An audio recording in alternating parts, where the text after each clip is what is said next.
Di tahun 2016 sudah mulai muncul tuh masalah-masalah di desa, terutama terkait dengan kasus-kasus korupsi.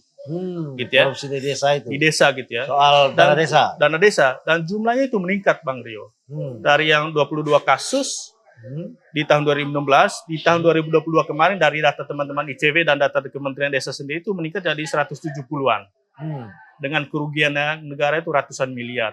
Para kepala desa ini juga punya hubungan yang mesra dengan bupati-bupati dan wali kota yang punya desa itu, Bang ya.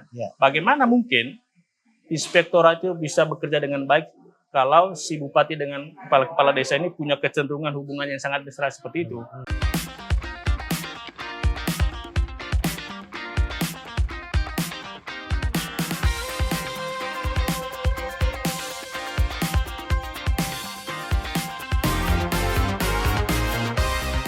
Sobat Forum, jumpa lagi dengan Politik Taktis Forum Keadilan. Hari ini persoalan tentang desa itu memang sangat menarik. Kenapa menariknya? Kemarin ada isu bahwa kades-kades dilibatkan untuk mendukung salah satu calon presiden. Ya, sekarang calon presiden sudah selesai. Nah, kemarin tanggal 28 Maret ya, itu undang-undang desa sudah disahkan. Nah, kita hari ini mengundang Mas Arman Suparman, yaitu Direktur Eksekutif KPPOD atau Komite Pemantauan Pelaksana Otonomi Daerah. Mas Arman, itu KPPOD ini kerjanya apa aja sih? Ya. Sehari-harinya? Ya Bang, kita itu berdiri tahun 2000 ya Bang ya. Kita tahu tahun 2000 itu kan masa peralihan dari rejim sentralisasi ke desentralisasi ya. Dan pada waktu itu daerah-daerah, baik itu provinsi maupun kabupaten kota, atau dulu disebut tingkat 1, tingkat 2 ya Bang ya, itu mendapatkan kewenangan yang sangat besar gitu ya. Dari yang sebelumnya semua pengambilan keputusan itu di Jakarta, di pusat, sekarang itu langsung ke daerah, didelegasikan ke daerah.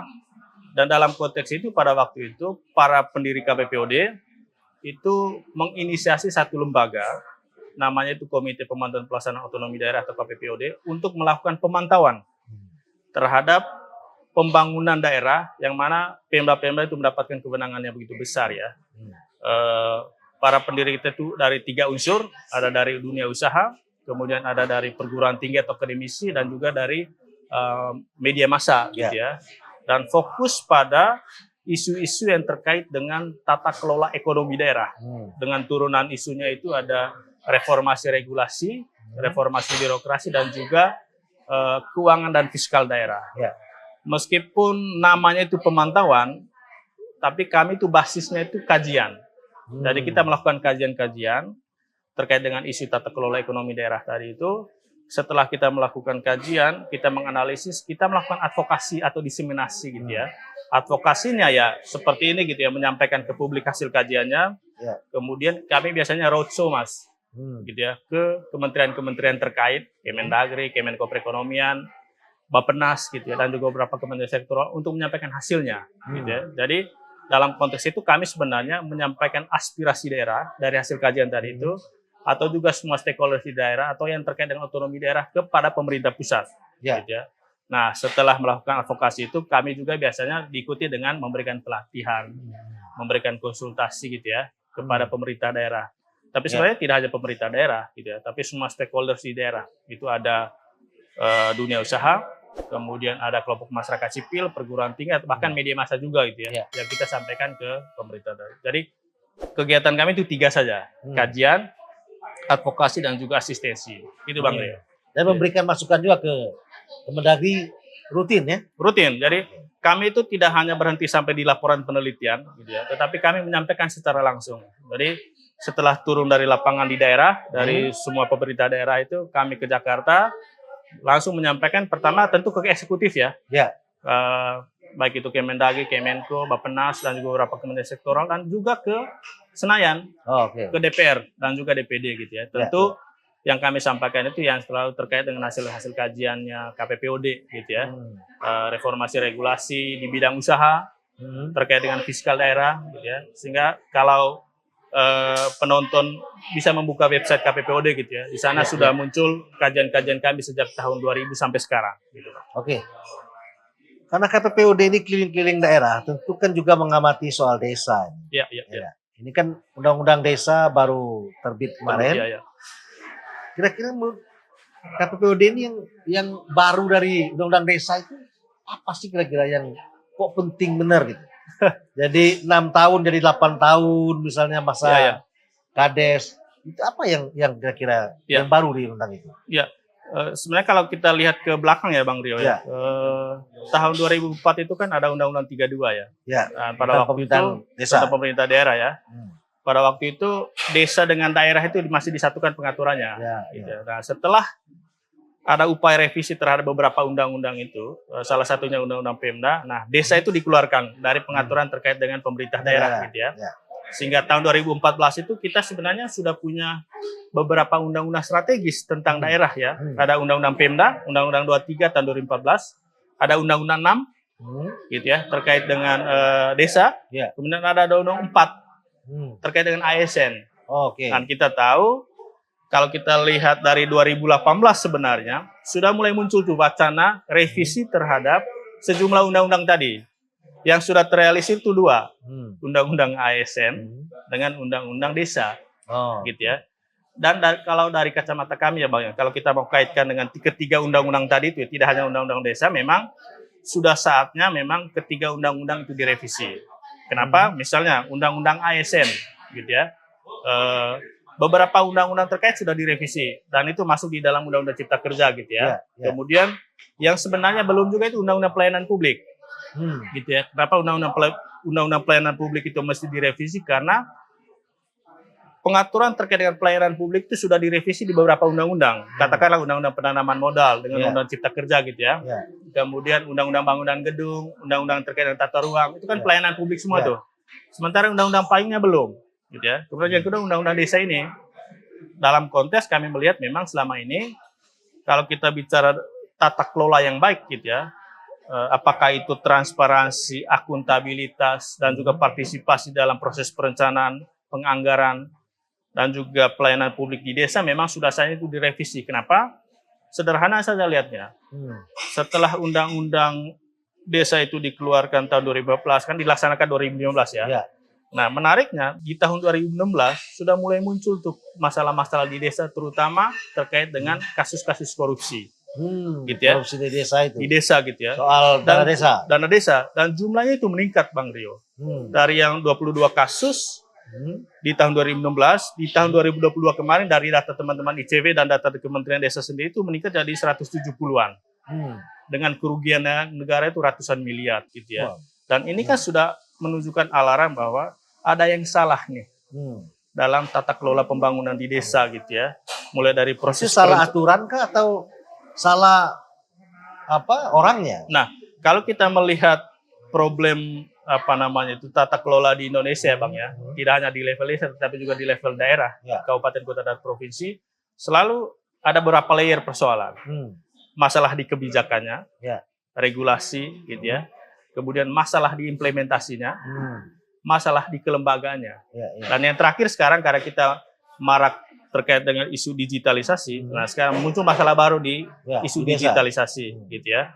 Terkait dengan masalah kebijakan sendiri ya, yang paling krusial di Undang-Undang Desa ini kami melihat pertama, soal peran pengawasan dari BPD, Badan Pemusyawaratan Desa ini ya, BPD ya. Yang kami lihat selama ini, BPD ini memang diharapkan untuk menjadi organ yang menyeimbang kinerja si kepala desa, gitu ya. Jadi kalau ada persoalan terkait dengan tata kelola, BPD ini yang mewakili masyarakat atau aspirasi masyarakat untuk memberikan usulan, memberikan catatan. Tetapi praktiknya yang kami lihat, BPD ini seperti seolah-olah bagian dari si kepala desa. Bahkan dia seperti perangkat desa yang lain. Gitu. Dalam tanda kutip dia berada di bawah kendali si kepala desa. Gitu ya.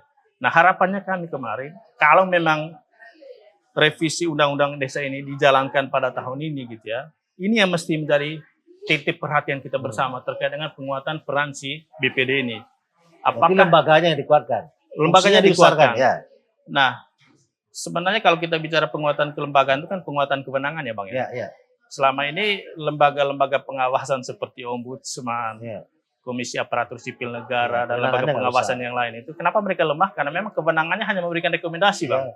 Sama halnya dengan BPD BPD. ini juga, gitu ya. Kan nggak ada guna kalau nggak punya kewenangan, gitu ya. Bahkan dia hanya mengikuti, membeo aja dengan kemauan si kepala desa. Itu yang pertama ya, pengawasan BPD ini. Kemudian yang kedua adalah soal pengawasan terhadap seluruh dimensi tata kelola tadi, mulai dari perencanaan. Perencanaan ini kan dalam penyusunan RKPDes, gitu ya, mulai dari Musrembang Des sampai di Ya. dokumen RKPDes itu, apakah ada pertanyaan pokoknya adalah apakah ada transparansi, partisipasi dan akuntabilitas dalam proses perencanaan itu atau enggak, gitu ya. Kemudian di proses penganggarannya sendiri, apakah memang kepala desa itu benar-benar memfasilitasi kemauan aspirasi masyarakat di desanya atau enggak, dan itu muncul di dalam dokumen APBDes itu, gitu ya. Kemudian di dalam sistem pengawasan yang kami lihat selama ini, yang punya power terhadap pengawasan itu seharusnya kan BPD dan masyarakatnya ya. Tetapi yang muncul adalah siapa? Inspektorat. Inspektorat ini adalah organisasi perangkat daerah yang salah satu tugasnya itu melakukan pengawasan terhadap dana desa ini. Karena berkaitan dengan APBD sumbernya. Dalam kaitannya dengan APBD. Tetapi persoalannya adalah si inspektorat ini punya kelemahan mendasar, Bang. Kami sebutnya kelemahan struktural. Kenapa? Dia ini kan organisasi perangkat daerah yang diangkat oleh bupati dan wali kota. Dalam tanda kutip dia itu adalah bawahannya si bupati wali kota ini. Tapi di sisi yang lain, para kepala desa ini juga punya hubungan yang mesra dengan bupati-bupati dan wali kota yang punya desa itu, Bang ya. Bagaimana mungkin inspektorat itu bisa bekerja dengan baik kalau si bupati dengan kepala desa ini punya kecenderungan hubungan yang sangat mesra seperti itu, gitu ya. Jadi ini juga yang membuat menurut kami di revisi kemarin itu tidak mendapatkan perhatian yang cukup serius, gitu ya, di dalam revisi kemarin. Bahkan kami sebenarnya mengharapkan kemarin dalam proses pengawasan itu ada pengawasan yang kolaboratif. Kolaboratif dalam arti tidak hanya melibatkan unsur pemerintah saja dalam hal ini inspektorat atau aparat penegak hukum ya, tetapi juga perlu dimasukkan unsur-unsur lain, masyarakat sipil, kemudian yang kedua akademisi dan juga media massa. Ya. Kalau ketiga stakeholders itu tidak dilibatkan dalam proses pengawasan, menurut kami sampai kapanpun tata kelola desa itu berjalan seperti sebagaimana yang terjadi saat ini. Gitu, Pak. Ya, artinya kan revisi undang-undang desa ini sebenarnya tidak begitu merubah signifikan dari pola pemerintahan di desa. Iya, persis. Jadi, dengan undang-undang ini yang diuntungkan siapanya? Cuman kadesnya diuntungkan dari 6 tahun jadi 8 tahun gitu kira-kira. Yang kami lihat ya memang diuntungkan pertama kepala desa. Iya. Kemudian yang kedua perangkat desa dan juga BPD, Bang ya. Karena mereka misalnya perangkat desa sekarang sudah mendapatkan uang purna tugas dengan jaminan kesehatan dan segala macam gitu ya. Dan tentu kepala desa gitu ya. Ada penambahan masa kekuasaan ya, bukan masa jabatan sebenarnya, masa kekuasaan gitu ya. Dari 6 menjadi 8 tahun gitu ya. Walaupun ada alasan bahwa terlalu dekat jaraknya kalau 6 tahun dan sebagainya itu kan. Itu sebenarnya menurut kami alasannya mengada-ngada ya. Justifikasi yang mengada-ngada gitu. Dan itu diaminin loh oleh rekan-rekan Bang Rio di di Senayan gitu ya. Kenapa saya mengatakan seperti itu? Yang selalu muncul ke publik itu kan penambahan masa jabatan itu untuk apa? Memberi ruang yang lebih luas untuk rekonsiliasi konflik pasca pilkades gitu ya, Bang ya. Padahal kan polarisasi fragmentasi sosial pasca pemilihan itu tidak hanya terjadi di level desa. Bisa di bupati, kabupaten, kota, dan provinsi juga kita lihat di DKI misalnya. Sampai sekarang fragmentasi masih terjadi. Sosial itu masih terjadi gitu. Nah, apakah dengan itu kita mengusulkan masa jabatan bupati, wali kota, gubernur itu diperpanjang 8 tahun? Kan enggak gitu ya. Dan itu yang kita selalu gali selama ini. Justifikasi penambahan dari 68 itu atau ke 9 bahkan sebelumnya itu dari mana gitu, Bang. Bahkan kalau kita ke konstitusi kan 5 tahun. Masa jabatan penyelenggara pemerintahan tertinggi presiden itu 5 tahun loh. Gitu ya. Nah, kemudian menurut KPPUD ini dari revisi undang-undang kemarin, ada nggak yang kira-kira luput atau kelupaan dari revisi itu? Sebenarnya yang lebih strategis untuk dimasukkan dalam revisi itu. Yang tadi itu Bang, penguatan peran BPD itu. Oke. Gitu ya. Kalau kita membandingkan Undang-Undang 6 dengan draft paripurna kemarin itu nggak ada perubahan signifikan sebenarnya soal peran BPD itu ya. Kemudian terkait dengan tata kelola dana desa itu sendiri, gitu ya. Itu juga nggak disentuh sama sekali gitu ya. Padahal dua itu pertama terkait dengan peran BPD itu penguatan demokratisasi dan juga memperkuat pengawasan kepada kinerja kepala desa. Kemudian yang kedua yang tata kelola dana desa tadi itu. Sebenarnya kalau kita bicara pendapatan desa ya, itu kan ada 7 sumber pendapatan gitu ya. Pendapatan aslinya, kemudian dari APBN, kemudian dari APBD gitu ya, kemudian bantuan keuangan, hibah gitu ya, dan pendapatan lainnya yang sah gitu ya. Itu kan sumber pendana yang cukup besar gitu ya. Bahkan bisa menyentuh di atas 2 miliar, 3 miliar kalau semua digabungkan gitu ya. Dan itu kita membutuhkan satu instrumen pengawasan yang kuat gitu ya.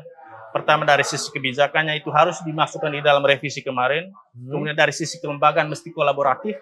Kemudian dari platform digital ya.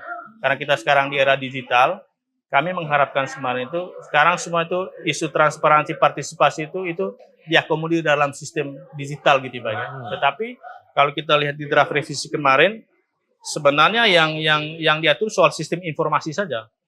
Yang dibangun oleh pemerintah kabupaten dan kota gitu ya. Yang kita pingin kemarin sebenarnya bagaimana proses partisipasi transparansi itu bisa diakomodir dengan sistem digital yang bagus gitu ya. Misalnya gini, ketika sudah ada musrembang des misalnya, itu diupload di dalam website dan masyarakat tahu, bukan masyarakat yang di desa itu saja, tapi juga masyarakat dari kawasan pedesaan lain juga bisa lihat. Bahkan kita yang dari Jakarta misalnya bisa melihat nih, oh proses perencanaan di desa A misalnya seperti ini, dan itu sudah diupload di dalam website mereka gitu ya. Kemudian ketika itu diterjemahkan di dalam proses penganggaran di APBD, itu juga publik juga mesti tahu gitu ya. Dan para kepala desa melalui APDESI misalnya selalu mengatakan di desa itu kan ada papan baliho yang tulis APBD-nya berapa. Itu kan tidak terjadi di semua desa, Bang. Gitu ya.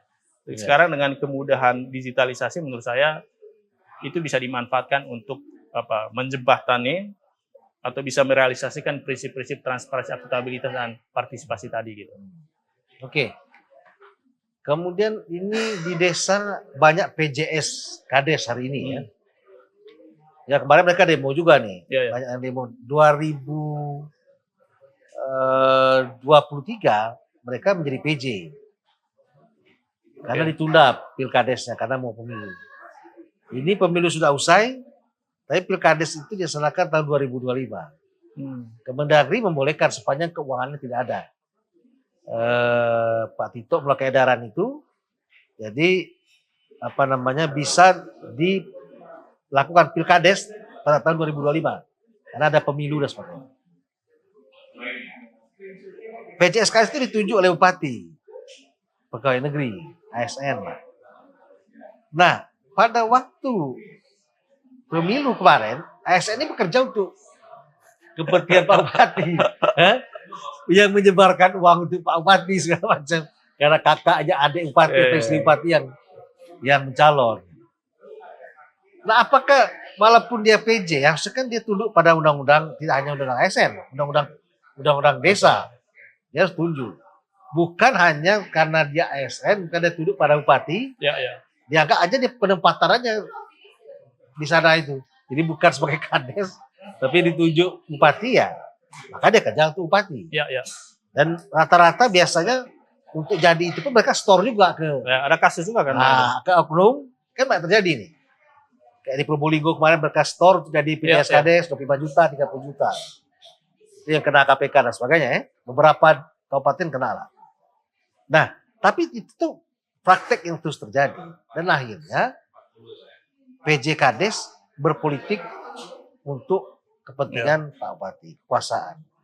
Nah, KPPUD memantau nggak hal yang seperti ini, kemudian memberikan masukan kepada Mendagri, karena dari hal-hal yang kecil begini, itu kan menimbulkan keriuhan, menimbulkan suasana tidak nyaman di desa, tidak nyaman tidak hanya bagi masyarakatnya, bagi PJ Kades itu nggak nyaman juga. Nyaman, Kalau kalah mereka diancam ganti gitu. Maksud saya KPPUD hal-hal yang seperti ini melihat political behavior dan power behavior ini menjadi bagian dari concern KPPOD juga nggak? Ya, ya. Sebenarnya kan itu masuk di isu reformasi birokrasi kalau di kita ya Bang ya.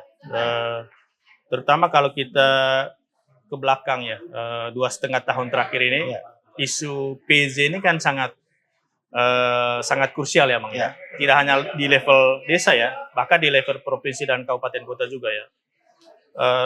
2,5 tahun yang lalu, Bang Rio, kami menyampaikan kepada pemerintah pusat dan juga DPR sebenarnya, gitu ya, untuk merevisi sejumlah peraturan, terutama peraturan Menteri Dalam Negeri, terkait dengan pertama soal kewenangan PJ, kemudian yang kedua adalah soal mekanisme pengangkatan PJ, kemudian yang ketiga adalah soal monitoring dan evaluasi terkait dengan para PJ ini. Dalam konteks ini PJ Bupati Wali Kota dan juga PJ Gubernur gitu ya. Karena yang kami lihat Bang, saya lupa nomornya, peraturan Menteri Dalam Negeri terkait dengan kewenangan PJ itu masih dalam konteks PJ zaman dulu itu, PJ itu mengisi kekosongan jabatan kepala daerah yang 6 bulan kampanye itu Bang. Iya, iya. Dan ini beda konteksnya dengan 2,5 tahun terakhir. Iya. Di 270 daerah itu, gitu ya, ada kekosongan jabatan dan itu diisi oleh PJ kepala daerah, baik provinsi maupun kabupaten kota itu, yang menurut kami itu berbeda konteksnya dengan yang dulu itu. Karena yang sekarang itu Bang, dia akan memimpin daerah itu lebih dari 1 tahun. Bahkan ada yang 2,5 tahun loh Bang, seperti DKI Jakarta misalnya gitu ya.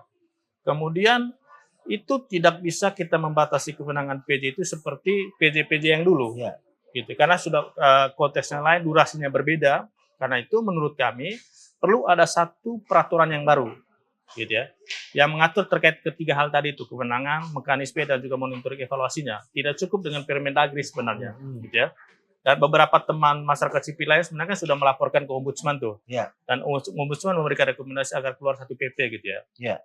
Tetapi yang kami lihat Permendagri 4 2023 itu sebenarnya sama juga dengan peraturan-peraturan sebelumnya, gitu ya. Hanya saja dia menambahkan misalnya soal mekanisme pemilihan PJ oleh daerah itu sedikit berbeda gitu ya. Misalnya untuk PJ Bupati Wali Kota itu ada usulan dari DPRD, usulan dari Gubernur, dan usulan dari Mendagri gitu ya. Begitu juga untuk PJ Gubernur gitu ya. Yang kami lihat juga sebenarnya kalau melihat dinamika 2,5 tahun terakhir Bang, PJ-PJ yang diangkat oleh Mendagri dan oleh Presiden itu ada juga yang mendapatkan resistensi atau perlawanan dari daerah. Dari daerahnya. Terutama oleh DPRD gitu ya. Ini saja sudah mengindikasikan bahwa proses pengangkatan PJ kita 2,5 tahun ini juga dalam tanda kutip gitu ya, sedikit bermasalah gitu Bang ya. Itu yang pertama. Kemudian soal kewenangannya. Selama ini misalnya Pak Mendagri selalu mengatakan jabatan kewenangan kurang lebih sama lah dengan kepala daerah definitif gitu ya. Tetapi di dalam Permendagri 4 itu ada pembatasannya. Misalnya tidak boleh mengubah kebijakan strategis, tidak boleh melakukan mutasi, melakukan perizinan. Tetapi ada pasal berikutnya itu yang mengatakan bahwa boleh, tetapi asal persetujuan Kemendagri. Tetapi kita tidak mendapatkan bagaimana mekanisme mendapatkan persetujuan Kemendagri itu. Misalnya terjadi sekarang di Bekasi ya. Di kota Bekasi itu ada mutasi gitu ya, dan itu diprotes oleh masyarakat gitu ya. Nah, bagaimana kita bisa mencari mekanisme persetujuan Kemendagri atas mutasi-mutasi di daerah seperti itu Bang gitu ya. Begitu. Kemudian berikutnya soal monitoring evaluasi. Di Permendagri itu ada evaluasi setiap tiga bulanan disampaikan oleh PJ kepada Mendagri gitu ya. Tetapi kelemahannya adalah di mana peran publik dalam proses pelaporan itu. Karena itu kan hanya laporan melapor dari para sendiri PJ itu. Dia melapor sendiri ke atasan sendiri. Bagaimana peran DPRD, kemudian peran masyarakat gitu. Itu yang kami lihat. Nah, sama hal atau polanya juga sama dengan di level desa gitu ya. Bagaimana kita bisa melihat kewenangan PJ, kemudian monitor evaluasinya terhadap kinerja si PJ kepala desa tadi itu, kewenangannya seperti apa, kemudian laporan seperti apa juga kita nggak melihat seperti itu. Lebih lagi PJ-PJ ini kan ASN. Dan ASN ini dia tunduk kepada pejabat pembinanya. Pejabat pembina kepegawaian itu kan kepala daerah dan juga menteri Bang. Gitu ya. Akan sangat sulit kita untuk menjaga netralitas seorang PJ gitu ya, ketika dia itu berada di bawah kendali si pejabat pembina apalagi sama BPD-nya, nggak mungkin juga itu. Lah terus temuan yang dilakukan oleh KPPOD ini dilaporkan atau diberikan hasilnya kepada Kemendagri atau enggak ya? Kalau diberikan, terus responnya gimana nih Kemendagri? Kita selalu menyampaikan itu ke media, Bang ya. Respon Kemendagri? Nah, teman-teman seperti teman-teman ICW gitu ya, Perludem juga sudah menyampaikan itu ke Ombudsman, dan Ombudsman itu mengeluarkan rekomendasi agar keluar satu PP. Gitu ya. PP terkait dengan kewenangan, mekanisme dan juga monitoring terkait dengan PJ-PJ ini. Tetapi kan direspon oleh Kemendagri cukup dengan Permendagri gitu ya. Yang menurut kami juga tidak cukup kuat. Gitu ya. Karena isi atau kontennya kurang lebih sama dengan peraturan-peraturan sebelumnya gitu, Bang. Jadi sebatas cukup dengan Permendagri itu. Permendagri gitu ya. Betul. Tidak lanjutnya nggak ada selebihnya setelah itu. Nggak ada. Apa mengakui bahwa ini ternyata perlu dievaluasi, abang ada kekurangan dan sebagainya gitu. Nggak ada, Bang. Cukup dengan Permendagri itu ya. Kalau lihat perkembangan setahun terakhir kan ada Permendagri 4 2023 itu, Bang. Nggak ada perubahan yang signifikan. Nggak ada perubahan signifikan gitu ya. Karena itu tadi, kami kan kebetulan beberapa kali ketemu dengan teman-teman DPRD ya. Mereka juga mempertanyakan kenapa usulan kami nggak diakomodir, gitu ya. Kandidat yang mereka usulkan tidak diakomodir gitu ya. Nah, kita kembali lagi membuka aturannya. Kan nggak ada proses seperti apa feedback dari pemerintah pusat kan ya, Bang ya. Nggak harus pemerintah pusat dengar juga kan itu. Iya. Karena dia hanya menunjuk saja gitu ya. Iya. Padahal kalau kita kembali ke istilah partisipasi bermakna itu kan, publik itu termasuk DPRD di daerah gitu, harus punya hak juga mendapatkan alasan kenapa misalnya si A, si B, si C yang mereka usulkan itu tidak diterima. Itu kan juga nggak diatur dengan secara rinci detail di dalam Permendagri 4 itu. Baik, mungkin closing statement Mas Arman terhadap situasi pemerintahan desa dan pemerintahan kita hari ini, harapannya gimana kepada Pak Prabowo yang jadi Presiden akan datang? Mungkin kepada pemerintah baru nanti ya, Pak ya. Yang kami soroti selama ini kan sebenarnya soal kualitas perancangan kebijakan kita. Gitu ya. Undang-undang Cipta Kerja, kemudian Undang-undang Hubungan Keuangan Pusat dan Daerah, Undang-undang Desa, Undang-undang ASN gitu ya. Yang mana ketika disahkan bukan memberikan kepuasan kepada masyarakat yang luas gitu ya, justru menimbulkan resistensi gitu, Bang. Artinya ini memberikan catatan terkait dengan proses pelibatan publik yang bermakna dalam perancangan kebijakan kita. Baik untuk level undang-undang, peraturan pemerintah, permen, sampai di peraturan daerah dan peraturan kepala daerah. Karena itu kami sangat mengharapkan kepada pemerintahan baru nanti gitu ya, ini mesti benar-benar mengimplementasikan partisipasi bermakna ini. Karena proses revisi, proses judicial review ke MK itu membutuhkan cost yang begitu besar. Gitu ya. Dan kami selalu melihat revisi undang-undang di pemerintah pusat itu selalu berdampak terhadap kegamangan di pemerintah daerah. Ada undang-undang, misalnya undang-undang IKN saja, dalam hitungan tahun kan langsung direvisi. Undang-undang Cipta Kerja langsung direvisi. Itu menimbulkan kegamangan bagi pemerintah daerah. Gitu ya. Karena itu kami mendorong kepada pemerintah pusat tentunya untuk menyusun kebijakan itu benar-benar berbasis bukti, berbasis data, berbasis kajian, tapi juga melibatkan publik secara bermakna. Kemudian yang kedua, yang kita harapkan kepada pemerintah baru, Indonesia ini kan beragam, Bang. Dari Sabang sampai Merauke, dari Miangas sampai Rote gitu ya. Kapasitas, tantangan, kebutuhan daerah itu juga berbeda-beda. Apalagi di level desa. Karena itu kami mendorong sebenarnya adalah pendekatan asimetris. Pendekatan asimetris ada intervensi yang berbeda, ada pembinaan pengawasan yang berbeda terhadap daerah. Kan selama ini kita sudah punya kerangka pengukuran tuh, indeks desa membangun, indeks yang terkait dengan perencanaan pembangunan desa. Jadikan itu sebagai dasar untuk memberikan perlakuan yang berbeda, kebijakan yang berbeda terhadap daerah. Jakarta jangan diperlakukan sama dengan daerah-daerah di timur. Jawa jangan diperlakukan sama dengan daerah-daerah di luar Jawa. Gitu, Bang. Karena itu kami sangat mengharapkan kepada pemerintah baru nanti, gitu ya. Apakah Pak Prabowo gitu, Pak ya, seperti itu, untuk menerapkan pendekatan asimetris itu dalam segala apapun, gitu, terkait dengan keuangan, terkait dengan perencanaan, terkait dengan kebijakan-kebijakan strategis, atau misalnya soal makan siang gratis ya, jangan diperlakukan sama antara Jawa dengan di luar Jawa. Gitu, Bang. Harganya pun beda. Harga harus berbeda gitu ya. Itu mesti diperhatikan. Itu dua catatan dari kami, partisipasi bermakna dalam perancangan kebijakan, kemudian pendekatan asimetris dalam seluruh perencanaan kebijakan dan implementasinya. Baik, terima kasih Mas Arman, mewakili KPPOD. Pemirsa, ini pembicaraan kita yang luar biasa dengan Mas Arman ini yang expert di bidang itu ya, di bidang desa. harapan kita bahwa desa ini menjadi bagian yang mempunyai partisipasi aktif untuk membangun Indonesia. Jadi Indonesia pun membangun negeri ini juga bisa dimulai dari desa. Tentunya kita harapkan bahwa kalau desanya baik, pemerintahnya baik, ya, bupatinya dengan kadesnya baik, tidak hanya melulu kepentingan politik, tapi memang memikirkan masyarakat desanya, kita yakin bahwa Indonesia akan jadi lebih baik. Jadi kuncinya adalah desanya maju, desanya punya pemerintahan yang baik, maka itu mencerminkan negeri ini akan menjadi negeri yang lebih baik. Oleh karena itu, pemirsa sekalian, itulah tadi harapan kita semua terhadap pemerintahan baru Pak Prabowo akan datang atau siapapun.